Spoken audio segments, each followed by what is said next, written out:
Hello and welcome to this special edition of the Redmen TV. Last week we reviewed Pro Evolution Soccer 2014 and as promised, this week we bring you a first hands-on playtest review of FIFA 14. I have with me in the studio Ben Kenny, who is an avid FIFA player who can fill in the gaps that I simply don't have in my game playing experience, having not played the game in 14 years up until this point. Okay, first thoughts, as always, it's a massively slick package, isn't it, the way that the EA present the game, and yeah, I mean, as ever, you expect it, boss licenses, boss likenesses as a result. So what are the new features, I hear you asking me, Ben? Don't worry. The new game apparently is boasting improved precision movement, shooting, first touch, ball physics, ball protection, and dribbling. Is that evidence from your first go of the game? Some of it is. Like, I think some of it's going to be more catered to the PS4 and the Xbox One. Mm-hmm. Like the ball physics don't seem that much different on current gen consoles, but on next gen, sure it'll be better. The precision movement, I can see that. Mm-hmm. You know, you can't dart left to right, but if you turn around and go backwards, it's very weighty. Yeah. Like you on previous games you'll just zip back. Yeah. On this one, you can just go in any direction instantly, whereas this one the player has to actually move, go through the motions to turn in that way. Exactly. Well, that's definitely an improvement. So what's good? I hear you asking from behind your laptop and computer screens.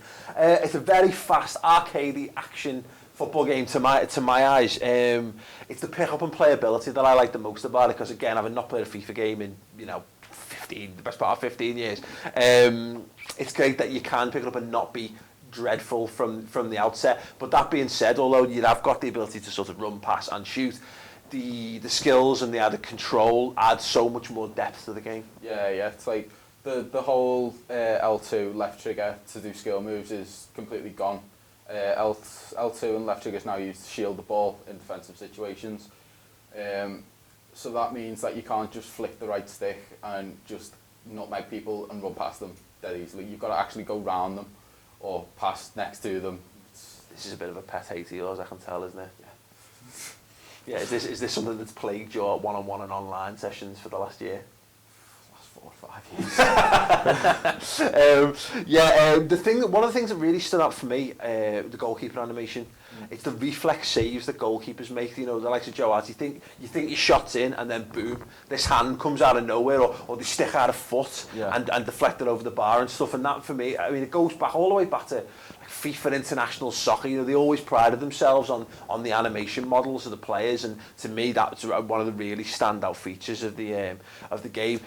The real standout feature, and the one we're most looking forward to, is the fact that Liverpool are the officially licensed side, finally, on a football game, something we haven't seen since 2009 on the game that shall not be named here. But it's great, isn't it? It means all the likenesses are spot on. Apparently they went down to Melwood and they did the full heads, rotating cameras. What's the name for that? Star heads. Yeah, they're not casting them in plaster of Paris anymore, like, you know what I mean? But which would have been excellent. But no, the player likenesses are all absolutely phenomenal, aren't they? I mean, I've seen Luis Suarez looks good on other games, but he's just perfect. Perfect. Down to his like 5 o'clock shadow as well. Everything very, very, very impressive. For me, coming new to the game, the mini games are very impressive for me. Now, that's from the last game, isn't it? That. I mean, a lot of that's to do with like the loading screens and stuff, but they're even more advanced this time around, aren't they? What they expect to do. There's a lot more stuff in it. Like you can, it's be keeping penalties and dribble around and then shoot and tackling and everything that you need to know within the game. You can do it in the skill games now. It's not just certain aspects. Which is good, because obviously if you just want to pick up and play and get into the game, it's there. You don't necessarily have to go through training specifically to do it, although you can, and for me, it's something I'm probably going to have to do. Let's get my game up a little bit. But for me, what's great is that you can feel your own development on it. Because at first you're doing, you're like, this is garbage, and then you have a few goes, and gradually you see your points tally increases, and you pass it. Well, yeah, definitely, and you get a real sense of satisfaction from succeeding and getting to the next level. Like the passing game for me, I was just dreadful at it when it started, but after like 5-10 minutes, you do feel like you've improved as a player, and you actually then want to go and take those skills and put them into a match situation. Yeah, passing, well done. You can't even begin to imagine how bad I was when I played my first game. All right, and as you mentioned, one of the good things you're saying is that there feels more weight to the players. Like it feels a lot more realistic as that player. They've got a natural centre of gravity more so on this game. Yeah. It's like you can't just sit back on yourself. You know, you've got to first touch the ball, which will move it back, and then you've got to turn yourself. So it's not more, it's in the last games it feels like the ball's stuck to you. Yeah. Whereas now it feels like the ball is its own entity, and players react to the ball, not to the player. Yeah, I discovered having several times to run away from the ball when I thought I'd be running clean through. On goal, and the last thing that's obviously brilliant that needs putting our FIFA Ultimate Team is just a boss idea, isn't it? I mean, what I'm told and what I've seen from briefly playing it, it's the adding of team blend, isn't it? Basically, the idea that if you chemistry, team chemistry, that's the actual phrasing. Well, that's why we have you there. So obviously, for example, if you've got like a Chelsea centre half, a Chelsea centre half and a Barca centre half, you want to try and match them up with either a Chelsea and Barca full back, or maybe go via nationality and what have you, and that gives your team an added bonus points in how they play. What they've done this year is there's actually styles, so they don't have to be in the same team or the same league. It's if they've got the same style, then the chemistry will also mesh. Right, so you basically, if you've got a bunch of ticky-tacky wizards, you know, put them together and go from there. Yeah, definitely can't wait. Hopefully I'm going to be playing a bit of FIFA Ultimate Team throughout the season, so do check back for that. Okay, what's not so good? When we were talking about this earlier, it feels less of a revolutionary step and more of an updated version of 13. Yeah, it's like it's FIFA 14 light. Like you're going to see the real FIFA 14 on the next gen consoles when all the physics and all the animations are there, and the crowds are not. Well, we mentioned the crowds. Actually, it looks like there's one point. I hope we've got the footage somewhere. It's you run through and it's like crowd that's got scarves, got no scarves, no scarves. They've all just put them away in unison as the ball hits the back of the net. So yeah, that's definitely an issue. But as you say, you'd expect that to pick up in the PlayStation 4 and Xbox One.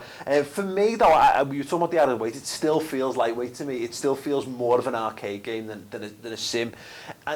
The way they do turn is definitely, you know, as you said, it's improved from previous games, but compared to another game that shall not be named, it still feels to me like you pick a direction and run rather than actually turn your player through it. It seems a bit like on like the PS2, where the other game was the more arcade, the other two, and it's just like swapped. Yeah, it's just swapped. Yeah, definitely. And as similar to that, player animations feel a little bit stilted. The way they sort of turn and go through the moves, it doesn't feel quite as fluid as the PS3 version of the other game.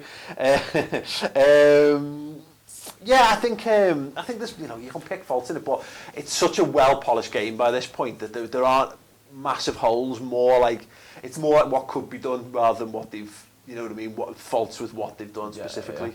Okay, in conclusion, as ever, you know, it's an EA game, it's FIFA, it's a phenomenally well presented football game. You know, it's so polished from the licenses to the likenesses to the soundtrack to the way you play the game. It's so well produced. It's, you know, there's no rough edges to this game whatsoever. It's been they're so well versed in making these games that it's another example of just a well produced PlayStation and Xbox game. Yeah, it's like they've been doing it for 20 years. They know how to put one out.